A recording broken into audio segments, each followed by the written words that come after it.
উর্দুই কি হবে পাকিস্তানের একমাত্র রাষ্ট্রভাষা, নাকি বাংলাও পাবে তার প্রাপ্য স্বীকৃতি? 1947 সালে পাকিস্তান প্রতিষ্ঠার আগে থেকেই এই প্রশ্নকে ঘিরে শুরু হয় বিতর্ক। জানা যায়, কলকাতা কেন্দ্রিক বুদ্ধিজীবীদের মধ্যে কেউ কেউ শুধুমাত্র উর্দুকেই রাষ্ট্রভাষা করার পক্ষে ছিলেন, আবার কেউ সেটির বিরোধিতাও করেছেন।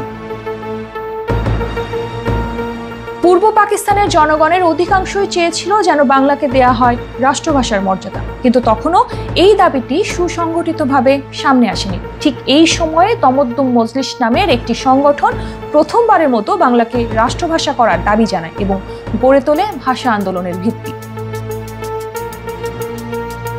1947 সালের 1 সেপ্টেম্বর ঢাকা বিশ্ববিদ্যালয়ের অধ্যাপক আবুল কাশেমের উদ্যোগে প্রতিষ্ঠিত হয় তমদ্দুন মজলিস, যা ছিল একটি ইসলামী আদর্শে বিশ্বাসী সাংস্কৃতিক সংগঠন। অধ্যাপক আবুল কাশেম ও তার সহকারীরা খুব দ্রুত বুঝতে পারেন, বাংলাকে রাষ্ট্রভাষার স্বীকৃতি না দিলে পূর্ব পাকিস্তানের জনগণের ভাষা ও সংস্কৃতি পড়বে হুমকির মুখে। তাই 1947 সালের 15 সেপ্টেম্বর তারা প্রকাশ করেন পাকিস্তানের রাষ্ট্রভাষা বাংলা না উর্দু নামক বইটি। এই বইয়ে উর্দুকে একমাত্র রাষ্ট্রভাষা করার বিপক্ষে যুক্তি তুলে ধরা হয় এবং ব্যাখ্যা করা হয় বাংলার গুরুত্ব।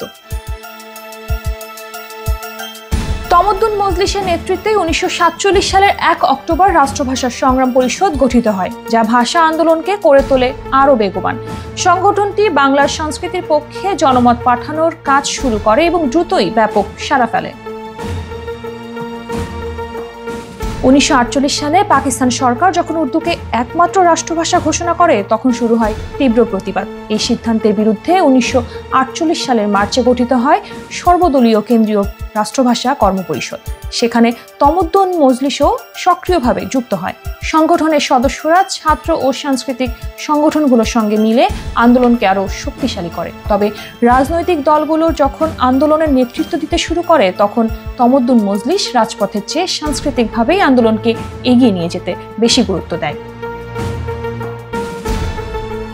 1952 সালে ভাষা আন্দোলন যখন তুঙ্গে পৌঁছায়, তমদ্দুন মজলিসের অনেক সদস্যকে গ্রেফতার করা হয় এবং তাদের কার্যালয়ে হামলা করা হয়। বহু আত্মত্যাগের ফলস্বরূপ অবশেষে 1956 সালে বাংলা পাকিস্তানের অন্যতম রাষ্ট্রভাষার স্বীকৃতি পায়। তবে পরবর্তীতে রাজনৈতিক উত্থান পতনে তমদ্দুন মজলিস আর সেভাবে টিকে থাকতে পারেনি। সংগঠনটির সদস্যরা বিভিন্ন মতাদর্শে আলাদা হয়ে যায়। এদের মধ্যে কেউ কেউ স্বাধীন বাংলাদেশের মুক্তিযুদ্ধের বিরোধিতাও করেছেন বলে জানা যায়।